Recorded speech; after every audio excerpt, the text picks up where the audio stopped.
Close your eyes for a moment. Imagine the Earth 6.9 million years ago. No cities, no language, no rules, just raw survival. And yet, even in this brutal world, a new force was awakening inside the human heart. It wasn't hunger. It wasn't fear. It was desire. A spark so powerful that it would shape our species forever. But here's the question. When the first humans felt the pull of sex, what did it cost them? Survival? Loyalty? Or something even bigger? Picture the world 6.9 million years ago. Every sunrise meant one thing: survival. Finding food, avoiding predators, and protecting the tribe consumed every waking moment. And yet, in the middle of this chaos, something unexpected began to stir. It wasn't just the instinct to reproduce. Animals had that too. This was different. It was attraction. A glance across the fire, a brush of skin, a moment of closeness. It triggered feelings that went far beyond survival. Early humans didn't have words for it, but they felt the pull of desire. It wasn't random. A strong hunter brought food and safety. A nurturing partner signaled comfort and survival for future children. Desire was instinct wrapped in strategy. But here's the twist. These sparks of intimacy weren't just private feelings. They were signals. A shared meal, a simple touch, or even a piece of carved bone wasn't just romance. It was communication. It said, "I choose you. I trust you. Together, we survive better." For the first time, sex wasn't just about creating life. It was about creating bonds. And those bonds would soon become the invisible thread holding small human groups together. As tribes grew, desire slowly revealed its hidden power. It wasn't only personal. It was political. Choosing a mate wasn't just about passion. It shaped the tribe's balance of power. A skilled hunter wasn't admired only for his muscles or speed. He represented food, security, and leadership. A woman who could gather, nurture, or connect. Families wasn't just desirable. She was a lifeline. Every bond formed between two people rippled outward. A man sharing food with a woman wasn't just feeding her. He was sending a message to everyone. I can provide. A woman accepting. An ornament carved from stone wasn't only showing affection, she was validating his skill, patience, and devotion. These weren't small gestures. They were contracts, social, emotional, and strategic. Intimacy became a language without words. Touch meant trust. Dance meant fertility. A shared moment meant alliance. And in a world where survival could collapse, overnight, these alliances often meant the difference between thriving or disappearing forever. Desire had become more than instinct. It was strategy. It was survival disguised as attraction. And it was the first step in shaping how humans loved, bonded, and chose partners for millions of years to come. But desire wasn't free. It came with risks. Every intimate choice had consequences that stretched far beyond two people. Choosing the wrong partner could weaken alliances, spark jealousy, or even endanger survival. A hunter who pursued the same woman as another strong warrior might find himself locked in conflict, turning passion into rivalry that threatened the tribe's unity. Even secrecy carried weight. A hidden embrace wasn't just a private act. It was dangerous. If discovered, it could fracture trust within the group. And when resources were scarce, favoritism in mating could spark resentment, sometimes leading to violence or exile. For early humans, intimacy wasn't only about pleasure. It was about walking a razor's edge between bonding and breaking the tribe apart. The cost of connection was real. One stolen touch could mean the collapse of cooperation. One rejected gesture could breed bitterness that lasted for seasons. Desire gave humans the power to unite, but it also carried the potential to divide. This fragile balance between intimacy as survival and intimacy as danger was the birthplace of human love stories. Not just tales of passion, but of risk, strategy, and sacrifice written in the flicker of firelight.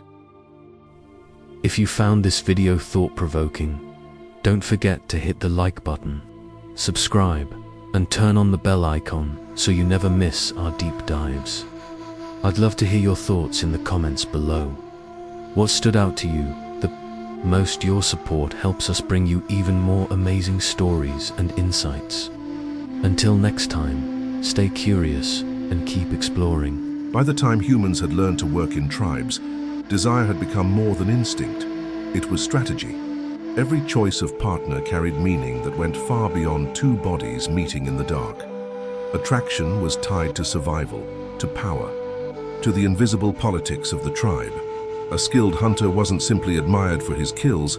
His success marked him as a provider, someone whose children would eat when others might starve. To share food wasn't just kindness. It was courtship, a display of value, a promise that said, "Choose me and you'll be safe." For women, attraction often linked to resourcefulness and social bonds. A woman who gathered wisely, healed the sick, or strengthened ties between families wasn't just desirable. She was vital to the future of the group. In her, men didn't just see beauty. They saw survival, kinship, and continuity. Even the simplest gestures carried weight. A shared glance across the fire could spark whispers of alliance. A touch, a gift of bone jewelry, or the sharing of meat, wasn't just affection, it was negotiation. Desire was no longer just personal. It was a language of power, a way to weave one's fate into the fragile web of survival. In the Stone Age, intimacy wasn't confined to the private space between two people. It rippled outward, shaping the fate of entire tribes. A partnership could be more powerful than a weapon, more binding than any spoken oath. When two individuals joined, they didn't just create a bond. They created a bridge between families, uniting resources, trust, and protection. Imagine a hunter taking the daughter of another clan as his mate. That union wasn't simply romance, it was alliance. Shared food, mutual defense, and combined strength flowed from that connection. Rivalries softened, disputes over hunting grounds eased, and both groups became harder to fracture. Love became treaty. Even the rituals surrounding new unions carried this collective weight. Dances around the fire weren't only about celebration, they were public announcements of stability and cooperation. The tribe, watching the couple's bond, was reassured. Jealousy would be contained, competition reduced, and boundaries clarified. This way, desire became a tool of diplomacy. It was the quiet architecture of survival, laying the foundation for peace in a fragile world. Every union was bigger than love. It was a silent pact that told the tribe, together we are stronger. Not every bond in the Stone Age was tender, and not every union was equal. Intimacy was also political, an invisible ladder of power. A skilled hunter, a fierce warrior, or a respected leader often attracted multiple mates, not only for affection, but for influence. These unions weren't simply personal victories, they were ways of consolidating strength and loyalty within the tribe. Choosing a partner carried unspoken calculations. A bond with someone of high status meant security, food, and protection. Ignoring those dynamics could mean exile, jealousy, or even punishment. Desire was never free. It came with expectations, responsibilities, and sometimes consequences. Competition was inevitable. Men and women alike vied for the most desirable partners, and with each rejection or victory, the social order shifted. Rivalries over intimacy weren't just private heartbreaks, they were contests of strength, endurance, and reputation. The tribe watched closely, for every union reshaped alliances and rebalanced authority. In this way, sex became both privilege and currency. To lie beside a powerful mate was to rise in status. To be rejected was to risk invisibility. In the Stone Age, intimacy wasn't only survival, it was the quiet game of power played in the firelight. Desire could unite tribes, but it could just as easily tear them apart. In the Stone Age, intimacy wasn't simply about two people, it was bound to the survival and harmony of the group. When someone broke the unspoken rules of attraction, the cost could ripple through the entire community. Take incest taboos, for example.